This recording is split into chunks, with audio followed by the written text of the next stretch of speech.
আসসালামু আলাইকুম রহমতুল্লাহি ওয়া বারাকাতুহু।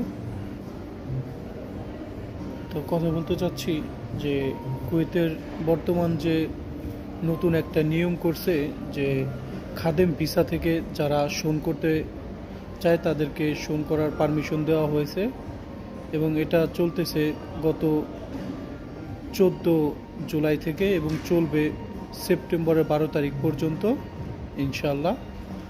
তো যারাই খাদেম থেকে শোন করবেন তারা একটু সাবধানতা অবলম্বন করবেন, কারণ শোন খুবই একটা ভালো একটা ভিসা এবং ভালো আকামা লাগানোর একটা সিস্টেম, কিন্তু এটার ভিতরে আবার অনেক ঝামেলা আছে।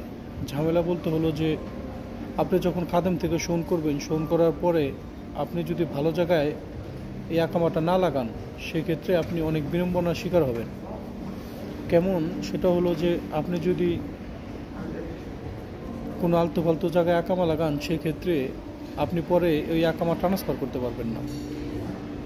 কেমন, যে কোম্পানিতে আপনি আকামা লাগাবেন সেই কোম্পানির যদি কোনো মামলা থাকে তাহলে আপনি আকামা ট্রান্সফার করতে পারবেন না। ঠিক আছে? তো যারাই আকামা লাগাবেন খুব সাবধানতার সাথে আকামা লাগাবেন, কারণ এই কুয়েতের বাড়িতে অনেক টাকা খরচ করে আসছেন, কেউ এই কুয়েতের বাড়িতে ফ্রিতে আসতে পারেন নাই। সেই জন্যই যে যেখানে কাজ করতেছেন এবং যেই ট্রান্সফার করবেন খুব সাবধানতার সাথে করবেন, কারণ পরে বিড়ম্বনার শিকার হতে হবে এগুলোর জন্য।